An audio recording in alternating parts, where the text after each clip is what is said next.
तो फ्रेंड्स, हम लोग आज पढ़ेंगे साइंस का क्वेश्चन। इसके पहले वाले लेक्चर में कुछ क्वेश्चन डिस्कस किए थे और हम लोग फिजिक्स के क्वेश्चन से शुरुआत किए हैं। इसके बाद बायोलॉजी और केमिस्ट्री का भी डिस्कस करेंगे। अगर आप TR4 एग्जाम की तैयारी कर रहे हैं तो BPSC PY क्वेश्चन आपके लिए बहुत ही इंपॉर्टेंट है। तो देखिएगा, आज का पहला क्वेश्चन है, वातानुकूलन यंत्र से किस कारण ठंडक होती है? तो ऑप्शन ए है गैस को दबाने एवं मुक्त करने से, ऑप्शन बी है जल के वाष्पीकरण से। तो इसका आंसर होगा ऑप्शन ए, गैस को दबाने एवं मुक्त करने से। अगला क्वेश्चन देखिएगा, इसका एक्सप्लेनेशन देख लीजिए। वातानुकूलन यंत्र में सामान्यतः एक वायु शीतक या एयर कूलर जिसे कहते हैं तथा एक वायु तापक होता है। वायु तापक संयंत्र वायु के ताप को निश्चित बिंदु से कम होने पर तापमान को बढ़ाता है तथा वायु शीतक यंत्र ताप अधिक होने पर वायु के शीतलन की क्रिया के द्वारा निर्धारित स्तर पर लाता है। वायु शीतक यंत्र संपीड़ित प्रकार का यांत्रिक प्रशीतल एकक होता है। अगला क्वेश्चन देखिएगा,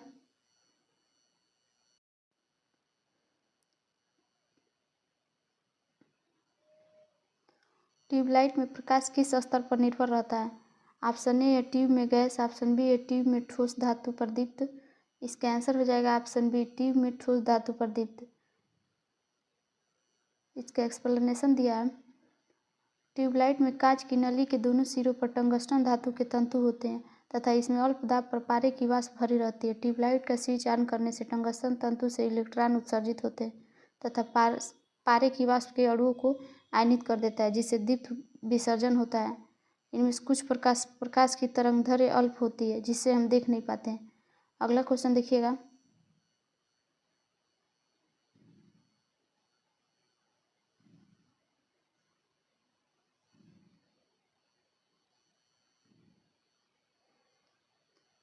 पंखे की रफ्तार किस पर निर्भर रहती है? Option A voltage, option B है धातु, ऑप्शन सी है पंखे में एल्युमिनियम, ऑप्शन डी है पंखे में लोहा। इसका आंसर हो जाएगा ऑप्शन सी, पंखे में एल्युमिनियम। पंखे की गति को वोल्टेज से नियंत्रित किया जा सकता है। वोल्टेज नियंत्रण प्रेरण मोटर, चालित फैन आदि जैसे टेबल फैन की गति नियंत्रण की सबसे लोकप्रिय विधि है। पंखे की गति को प्रतिरोध या रिओस्टेट नियंत्रण, संधारित्र नियंत्रण तथा इलेक्ट्रॉनिक नियामक विधि से भी नियंत्रित किया जा सकता है। अगला क्वेश्चन देखिएगा, आधुनिक टेलीफोन उपयोग करता है? ऑप्शन ए रेडियो तरंगों का, ऑप्शन बी ध्वनि तरंगों का, ऑप्शन सी दृश्य प्रकाश का, ऑप्शन डी चुंबक का। इसका आंसर हो जाएगा ऑप्शन ए, रेडियो तरंग का। आधुनिक टेलीफोन रेडियो तरंग का उपयोग करता है। इसका एक्सप्लेनेशन है, आधुनिक टेलीफोन में रेडियो तरंगों का उपयोग किया जाता है। आधुनिक चालक तारों में आवश्यक की त्वरित गति से रेडियो तरंगें उत्पन्न होती है। रेडियो तरंगों का उपयोग रेडियो और टेलीविज़न संचार प्रणालियों में भी किया जाता है। ये सामान्यतः 500 kHz से 1000 MHz की आवृत्ति परास में होता है। अगला क्वेश्चन है, घड़ी में समय नापा जाता है? ऑप्शन ए क्वार्ट्ज क्रिस्टल द्वारा, ऑप्शन बी हीरा क्रिस्टल द्वारा, ऑप्शन सी शीशा द्वारा, ऑप्शन डी इस्पात द्वारा। इसका आंसर होगा ऑप्शन ए, क्वार्ट्ज क्रिस्टल द्वारा। घड़ियों में समय क्वार्ट्ज क्रिस्टल द्वारा मापा जाता है। घड़ियों में प्रयुक्त क्वार्ट्ज क्रिस्टल सिलिकॉन डाइऑक्साइड होता है। क्वार्ट्ज क्रिस्टल एक पीजो इलेक्ट्रिक पदार्थ होता है। अगला क्वेश्चन देखिएगा, शीशे का उपयोग किया जाता है? ऑप्शन ए है सफाई के लिए, ऑप्शन बी प्रकाश संचरण हेतु, ऑप्शन सी शक्ति के लिए, ऑप्शन डी कमजोरी के लिए। तो देखिएगा, BPSC इसका क्वेश्चन नहीं, आंसर नहीं माना है, मतलब इस क्वेश्चन को सही नहीं माना, इसलिए इसका आंसर नहीं दिया। एक्सप्लेनेशन से देखिएगा,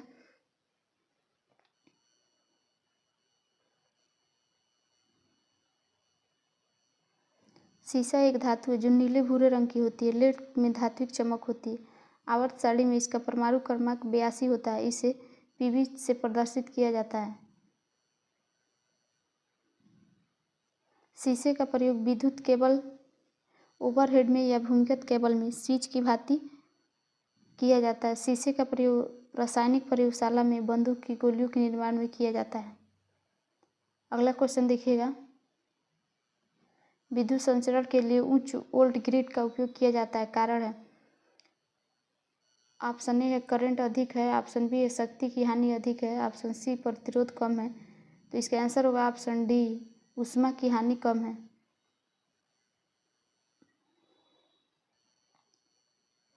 विद्युत संचरण के लिए उच्च वोल्टेज ग्रिड का उपयोग दक्षता बढ़ाने और ऊष्मा की हानि को कम करने के लिए किया जाता है। ओम के नियम अनुसार निम्न धारा निम्न प्रतिरोध हानि उत्पन्न करती है। विद्युत शक्ति के नियम मान P=VI के लिए धारा के मान के लिए वोल्टेज का उच्च मान आवश्यक है।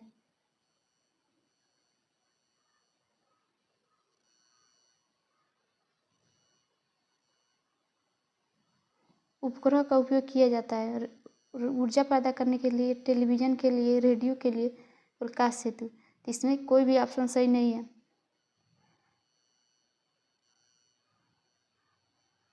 उपग्रह का प्रयोग संचार, प्रसारण, मौसम विज्ञान आदि के कई विभिन्न क्षेत्रों में किया जाता है। कृत्रिम उपग्रह एक विशेष प्रयोजन से भेजा गया इलेक्ट्रॉनिक उपकरण है जो पृथ्वी या अन्य उपग्रहों की परिक्रमा करता है, जबकि प्राकृतिक उपग्रह अंतरिक्ष में अन्य ग्रह की परिक्रमा करता है। तो देखिएगा संचार, प्रसारण या मौसम विज्ञान संबंधी कोई भी ऑप्शन नहीं है, इसलिए इसका आंसर इसमें नहीं दिया है। अगला क्वेश्चन देखिएगा,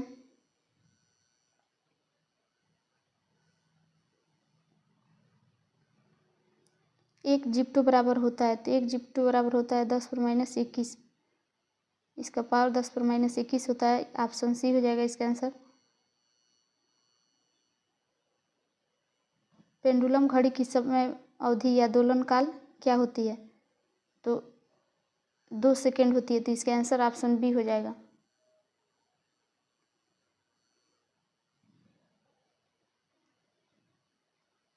पेंडुलम घड़ी की समय अवधि 2 सेकेंड होती है। पेंडुलम एक निश्चित बिंदु से लटके हुए पिंड को कहते हैं।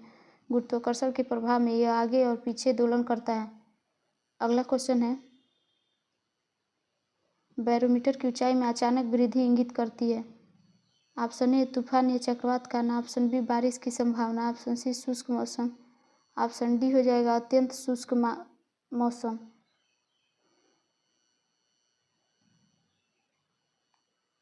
बैरोमीटर वायुमंडलीय दबाव को मापने वाला एक यंत्र है जिसकी सहायता से मौसम संबंधी पूर्वानुमान लगाया जाता है। बैरोमीटर की ऊंचाई अचानक वृद्धि अत्यंत शुष्क मौसम की ओर संकेत करती है, जबकि बैरोमीटर के पाठ्यक्रम में अचानक आई गिरावट आधी तूफान को संकेत करती है।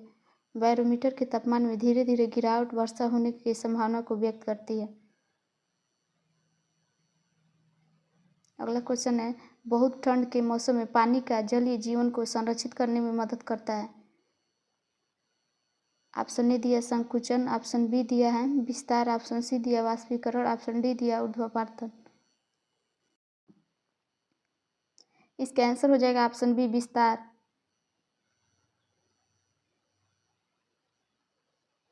ठंड के मौसम में पानी का विस्तार जलीय जीवन को संरक्षित करने में मदद करता है। ठंड के मौसम में जब तापमान गिरता है तब किसी तालाब या जलीय क्षेत्र की ऊपरी परत काफ़ी सघन हो जाती है। यह जलीय क्षेत्र के तल तक सिकुड़ती जाती है।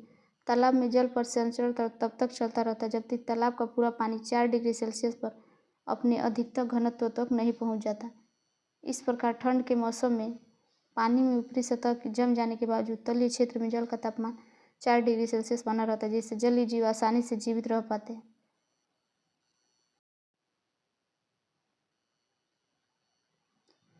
निम्नलिखित में से ग्रीन हाउस गैस है। ऑप्शन ए दिया carbon dioxide, option B ozone, option C CFC, option D methane. तो इसका आंसर हो जाएगा ऑप्शन ई, उपयुक्त में से एक से अधिक। इसका एक्सप्लेनेशन देखिएगा, ग्रीन हाउस गैस पृथ्वी के वायुमंडल में मौजूद हुए गैस है जो पृथ्वी से परिवर्तित होने वाले विकिरणों को रोककर वायुमंडल को गर्म बनाए रखती है। कुछ प्रमुख ग्रीन हाउस गैस है जैसे carbon dioxide, methane, nitrous oxide, जलवाष्प, हाइड्रोफ्लोरोकार्बन और ओजोन। इस प्रकार प्रश्न में एक से अधिक विकल्प सही होने के कारण इसका सही उत्तर ई हो जाएगा। अगला क्वेश्चन है, नाई की दुकान में 2 समतल दर्पण रखे जाते हैं तो एक दूसरे के समानांतर। इसका आंसर हो जाएगा ऑप्शन ए। समतल दर्पण एक तरफ से रजत धातु की चमकीली परत वाली कांच की पतली और चपटी चिकनी शीट होती है। समतल दर्पण बने प्रतिबिंब की प्रकृति क्या होती है? तो समतल दर्पण द्वारा जो प्रतिबिंब बनता है वो आभासी और सीधा होता है। इसमें प्रतिबिंब का आकार वस्तु के आकार के बराबर होता है। और समतल दर्पण से बना वस्तु का प्रतिबिंब दर्पण के पीछे उतनी ही दूरी पर बनता है जितनी दूरी पर वह दर्पण के सामने रखी होती है। नाई के दुकान में समतल दर्पण का उपयोग किया जाता है जो एक दूसरे के समानांतर रखे जाते हैं।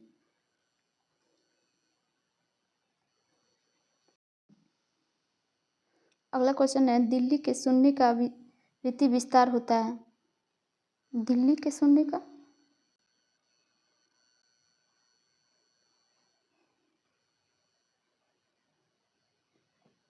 तो यहाँ दिल्ली नहीं रहेगी, यहाँ बिल्ली रहेगी। इसको बिल्ली के शून्य की आवृत्ति पूछ रहा है कि कितनी होगी, तो 45 से 64 किलो हर्ट्ज होती है, मतलब 45 हर्ट्ज से लेकर 64 किलो हर्ट्ज तक। बिल्ली के शून्य की आवृत्ति विस्तार 45 हर्ट्ज से 64 किलो हर्ट्ज तक होती है। ज्ञात है कि ध्वनि तरंगों को उनकी आवृत्ति के प्रसार के आधार पर निम्नलिखित में से 3 भागों में विभाजित किया जा सकता है। श्रव्य तरंगे, तो देखिएगा श्रव्य तरंगे उसे कहते हैं जिसे हम सुन सकते हैं, यानी कि 20 हर्ट्ज से लेकर 20,000 हर्ट्ज तक हम लोग सुन सकते हैं। और अश्रव्य तरंगे जिसको हम लोग सुन नहीं सकते हैं, तो इसको कहते हैं 20 हर्ट्ज से कम, जो जानवर सुन सकते हैं। ये पराश्रव्य तरंगे जो 20,000 हर्ट्ज से लेकर 20 हर्ट्ज तक होती है, किलो हर्ट्ज तक होती है, इसको भी हम लोग सुन नहीं सकते। जैसे डॉल्फिन, चमगादड़ आदि जंतु पराध्वनि उत्पन्न करते हैं। अगला क्वेश्चन है, पृथ्वी के चुंबकीय क्षेत्र में रखे गए दंड चुंबक जिसका उत्तरी ध्रुव भौगोलिक उत्तर दिशा की ओर स्थित है, ये चारों उदासन बिंदुओं की संख्या कितनी होती है, तो इसकी संख्या 2 होती है। इसका आंसर हो जाएगा ऑप्शन ए।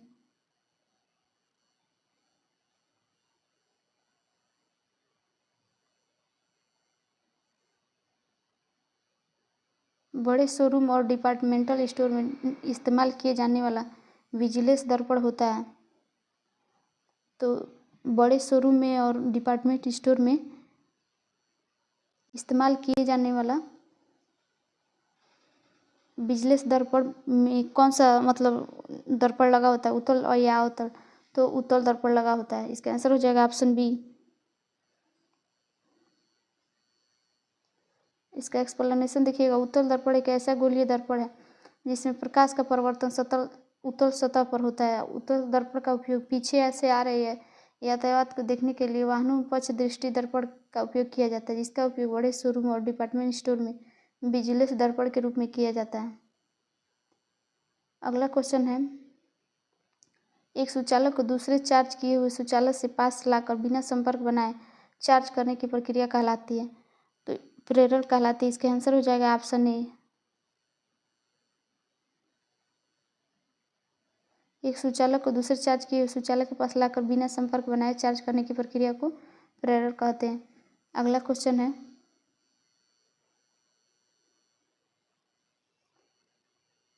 ठंडक के दिनों में लोहे के गुटके और लकड़ी के गुटकों का प्रातःकाल छुए तो लोहे का गुटका ठंडा लगता है, क्योंकि ऑप्शन ए दिया है लोहे के गुटके का ताप लकड़ी के गुटके से कम होता है। ऑप्शन बी दिया है लकड़ी की तुलना में लोहा ऊष्मा का अच्छा चालक होता है, तो इसका आंसर हो जाएगा ऑप्शन बी।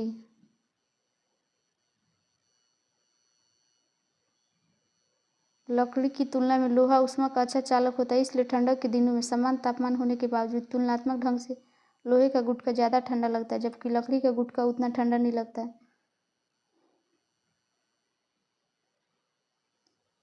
अगला क्वेश्चन है, एक पंखा गर्मी के मौसम में आराम की अनुभूति पैदा करता है क्योंकि ऑप्शन ए है पंखा ठंडा हवा की आपूर्ति करता है। ऑप्शन बी दिया है हमारा शरीर हवा में अत्यधिक गर्मी वितरित करता है। ऑप्शन सी है हवा की चालकता बढ़ जाती है। ऑप्शन डी दिया हमारा पसीना तेजी से वाष्पित हो जाता है, तो इसका आंसर हो जाएगा ऑप्शन डी। पंखा गर्मी के मौसम में आराम इसलिए देता है क्योंकि हमारा पसीना तेजी से वाष्पित हो जाता है। अगला क्वेश्चन है, कमरे में रखा रेफ्रिजरेटर का दरवाज़ा खोलकर आप कमरे को कुछ डिग्री तक ठंडा कर सकते हैं।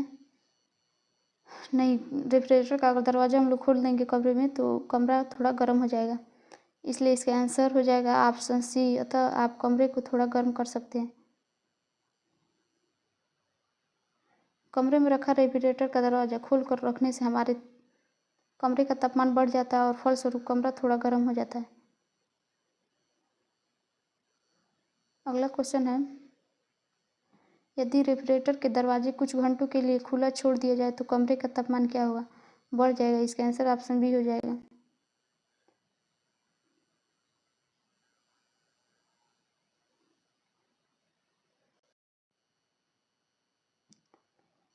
अगला क्वेश्चन है, निम्नलिखित में से कौन गलत कथन का चयन करें?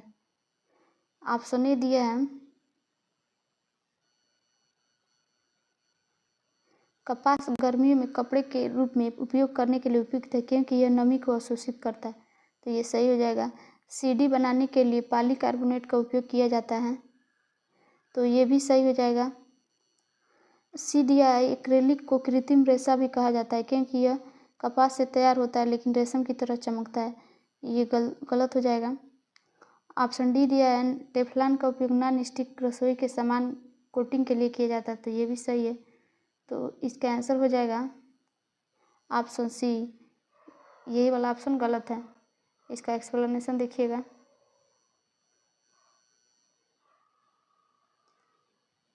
एक्रोलिक को कृत्रिम ऊन कहा जाता है, रेयान को समांतर कृत्रिम सिल्क कहा जाता है, इसलिए ए बी डी कथन सही है और सी गलत है। अगला क्वेश्चन देखिएगा, दो उत्तरार्ध श्रृंग अथवा दो उत्तरार्ध गर्त के बीच की दूरी को क्या कहते हैं? तो तरंगदैर्घ्य कहते हैं। इसका आंसर ऑप्शन बी हो जाएगा। जब एक सरल आवृत्त तरंग के माध्यम से होकर गुजरती है तो एक विशेष पैटर्न की एक निश्चित दूरी के पश्चात पुनरावृत्ति होती है, जिसे तरंगदैर्घ्य कहते हैं। अगला क्वेश्चन देखिएगा, जब एक प्रकाश के माध्यम से दूसरे में जाता है तो निम्न में से कौन सी नहीं बदलती है? तो वेग भी बदलता है और तरंगदैर्घ्य भी बदलती है, पूर्णताक भी बदलता है, आवृत्ति नहीं बदलता है। इसका आंसर ऑप्शन सी हो जाएगा, आवृत्ति।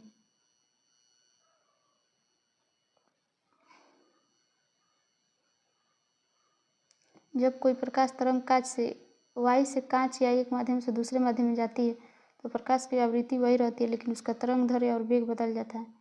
अगला क्वेश्चन देखिएगा, पढ़ने में काम आने वाले ग्लास लेंस के किस प्रकार के से लेंस बनते हैं?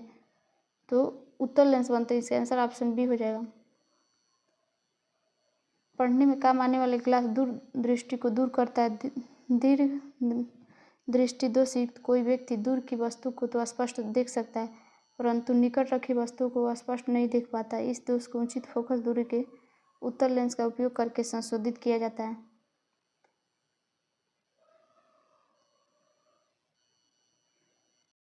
अगला क्वेश्चन है, दर्पण के सामने खड़े एक व्यक्ति को अपना प्रतिबिंब अपने से बड़ा लगता है, इसका तात्पर्य है कि वह दर्पण क्या है?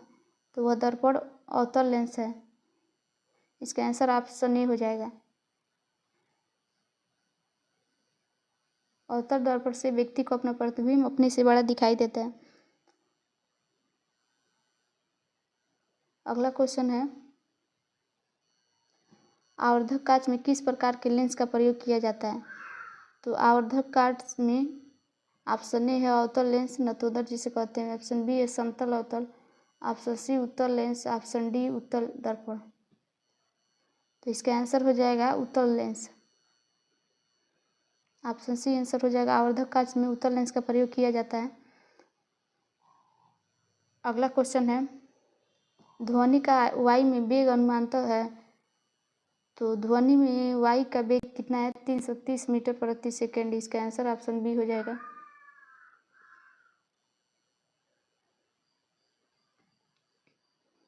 ध्वनि की वायु में वेग माध्यम प्रकृति पर निर्भर करता है। ध्वनि का वेग वायुमंडलीय परिस्थितियों जैसे ताप, आर्द्रता आदि पर निर्भर करता है। माध्यम यहाँ दिया है ताप डिग्री सेल्सियस और ध्वनि का वेग मीटर प्रति सेकेंड में। तो शुष्क वायु का ताप कितना होता है? तो 0 होता है और इसका वेग कितना होता है? तो 332 मीटर प्रति सेकेंड होता है। और शुष्क वायु में फिर से 25 डिग्री सेल्सियस और इसका वेग होता है 46 मीटर प्रति सेकेंड। और हाइड्रोजन का भी ताप कितना होता है? तो 25 होता है और इसका वेग कितना होता है ध्वनि का? तो 1284 मीटर प्रति सेकेंड। अशुद्ध जल का क्या होता है? तो 25 ताप होता है और 1498 मीटर प्रति सेकंड ध्वनि का वेग होता है। समुद्री जल का ताप क्या होता है, तो 25 डिग्री सेल्सियस और इसका वेग 1531 मीटर प्रति सेकेंड। और स्टील का क्या होता है, स्टील का भी ताप 25 होता है और इसका वेग 5960 मीटर प्रति सेकेंड।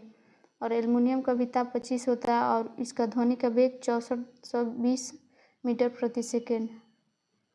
लोहे का भी ताप 25 होता है और इसका वेग 5950 यानी 5950 मीटर प्रति सेकेंड। कांच का क्या होता है ताप, तो इसका 25 डिग्री सेल्सियस और इसका वेग 3980 या 3980 मीटर प्रति सेकेंड। तो फ्रेंड्स हम लोग आगे का क्वेश्चन कल डिस्कस करेंगे।